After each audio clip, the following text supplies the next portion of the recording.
of the new 21 political parties. We had a few of them, about 12 or so the last time, which brought the political parties to 45. With these new ones, it's brought it to 6 or 7. But the question will be, in the Nigerian political landscape, what makes your own party this kind of platform? You are the potent chairman of the ANRP. The question is, what makes you different from other political parties? Right, thank you very much, Seun. I think I could reel off, about 10 more things that are different about us compared to the ones that exist now.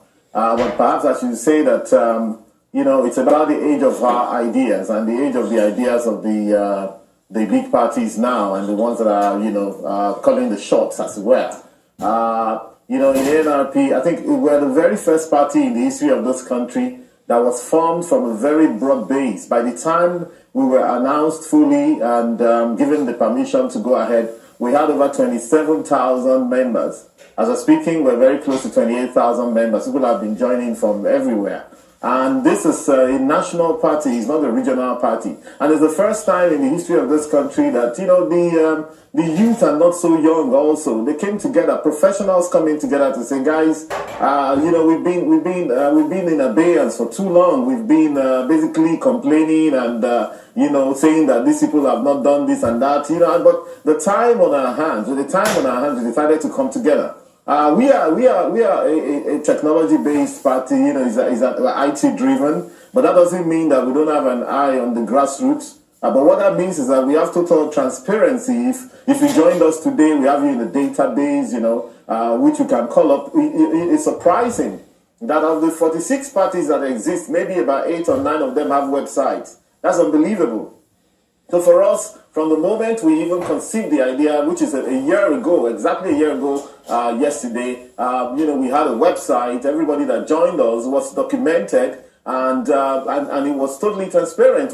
We've got about 250 or more WhatsApp groups in which people are engaging, and we're actually getting the youth to step up. Not only the youth, even the not so young, and the young at heart as well. Even old people joining us from across the board in the whole of Nigeria. We have branches, we have outreaches in all the states of the Federation as well. So it's about the age of our ideas, and it's about the age of the ideas of the people who are there now. We're all about global best practices. We're all about fiscal responsibility. We believe that this country is not supposed to be where it is right now. We're talking about a country where our citizens are running across the Sahara, dying in the Mediterranean, a country with perhaps the highest poverty ratio in the world. And by next year, we're built to overtake even India in terms of the sheer number of poor people in the world. Now, the point is, do we continue to complain, or do we try and organize ourselves and do something about this? And we decided to do the latter. We decided to organize ourselves and step up and get it. If I may quickly come in here, having a political parties world over is beyond just having a website and having random people come onto the website and registering and joining the party. Issue of political parties goes beyond that. On your website, you did say you have observed the challenges of our time and the continuous struggle for Nigeria's social economy. The question is, what exactly have you observed? You said you're coming together. What makes you different from all of the parties that we've seen in the past, those that have died and deregistered, and you, exactly, what have you observed that you are bringing to the table?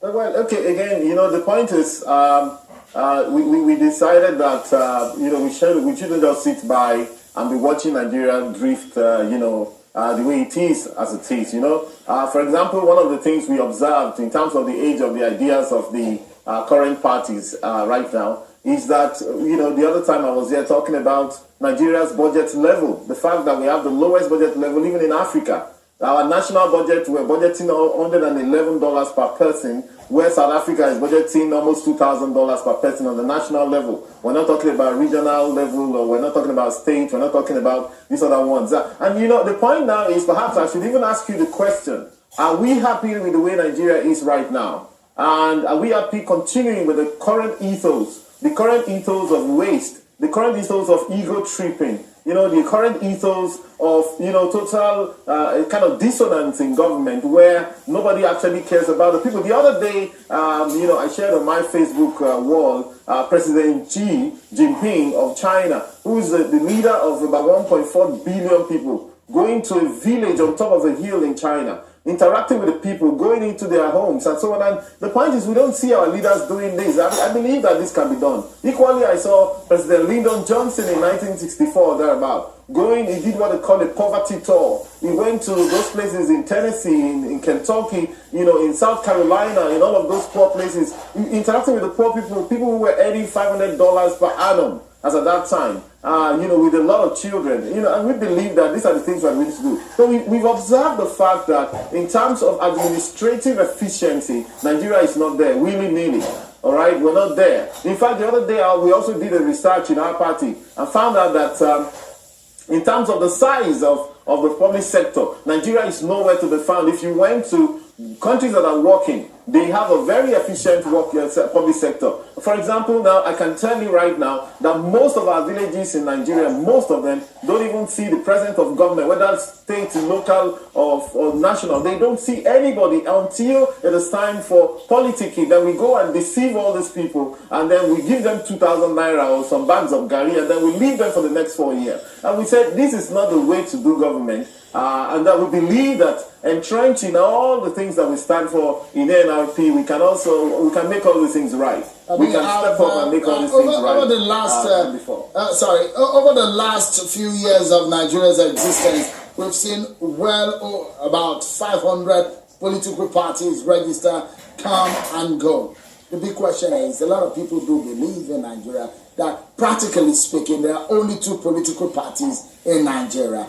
Do you have the wherewithal to compete, for example, with the likes of the APC or the People's Democratic Party in the 2019 elections? Certainly, we don't have that kind of money, but what we have that they may not have is we're getting the hearts of people. And I tell you what, Nigerians are actually waiting for a third option. Oh, they tell me if Nigerians are not really tired of this, you know what I mean? And we're talking about a scenario where governors dip their hands in state coffers and just spend as if it's their personal money, and they use billions and trillions of naira for God knows what. For example, we're talking of a country where, we're still talking of buying private jeeps and SU. And the other day they saw a director in the service with 86 cars. The other time it was former Governor Suswan with 48 cars. The heartlessness is enough. And I think that Nigerians are yearning for someone for a party that can do it differently, that can have a different view of how things should work. And I think that's what we're bringing to the table. In terms of the money, we don't have. But what we have is the ability to get to the hearts of the people. We have the passion on our side. We're leveraging on technology. We're moving fast. We have transparency and integrity on our side. I think it's pretty obvious that these guys are out and we're ready to do things different. It's not going to be easy, but nothing was ever easy. Now, in terms of the parties that have come and gone, none of them have had 27,000 members before they were licensed. None. Since the day on the 14th or 15th that the news broke, we've been having hundreds of people joining us, and it's verifiable on a daily basis. They believe that, they understand that this is something that's going somewhere. And, Nigerians need a connection. I must also tell you, joining some of the other big parties that you mentioned is a job of work. And in order to join them, you have to go get a letter from your local government or chairman or your village chief and all of that, or some politician that and then bring that one before them. What's that for? We're talking about, 21st century, year 2017. We can't continue doing things the way we've been doing it since the 50s. And of course, it's still back to the age of people's ideas. What is wrong with our political system? It brings me to the point. What exactly is the philosophy of your party? Our philosophy is total transparency, fiscal responsibility, right? That's what we're talking about. Absolute integrity, thinking for the Nigerian people, getting in touch with them directly, and living and serving them. That's what we stand for. Every other thing feeds into that. All right, we're neither socialists nor capitalists. So what's the ideology? We're all about what's the ideology of your party? What's the ideology of your party? That's what I've told you. No. Ideology can no longer be broken down into socialism and capitalism anymore. Ideology now is about common sense and what works for your people, and that's our ideology. When you fuse that with the transparency and the integrity you bring to the table, you begin to see a different kind of picture, a different kind of people. So, in terms of, we want people to do their business and, make money if you can. But also, we understand that government needs to be responsible. What we haven't seen in recent times is that responsibility on the part of government. You can't keep pushing our youth into go and open a business, go and do entrepreneurship when they don't even have people to buy what they're producing. So the point now, again, I mentioned before, I'm going to repeat it, that what we have seen is that in a place like the United States, the proportion of public sector workers to private sector is 17%. You can Google it and see. In the UK, it's 21%. In all the OECD countries, it's 23% on the average. In Nigeria, the public sector workers are less than 4%. The problem we have is that they're so top-heavy. The big guys take all the money. The Adamufika report says that out of 1.13, they took 1.13 trillion, 18,000 big men, politicians and big top people in civil service, took 1.13 trillion as at 2011.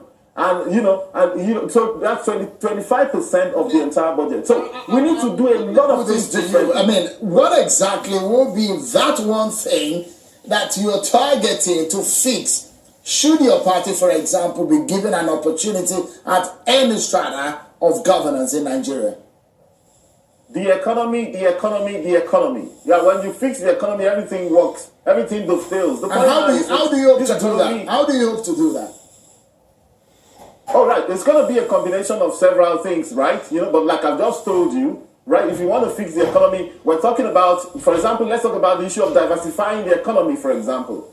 Diversifying the economy is not about moving from crude oil into solid minerals. Diversifying the economy is about looking into the pockets of Nigerians and saying, guys, what do Nigerians spend their money on? And can we produce the things that they spend their money on? That's going to be the diversification. It's about the interaction of the economy with itself. So it's about remaking, what a renewal party. We're talking about renewal and remaking Nigeria. That's the renewal. My question tonight for you again will be that, are you fielding any candidate for the 2019 presidential election? Well, by God's grace, we're going to do that, but that's not our focus. We're starting with the councillorship. And what we're doing, we're sponsoring all our councillors. Anybody that's going for councillorship is going to be for free. We're going to sponsor them because we know that's where it's at.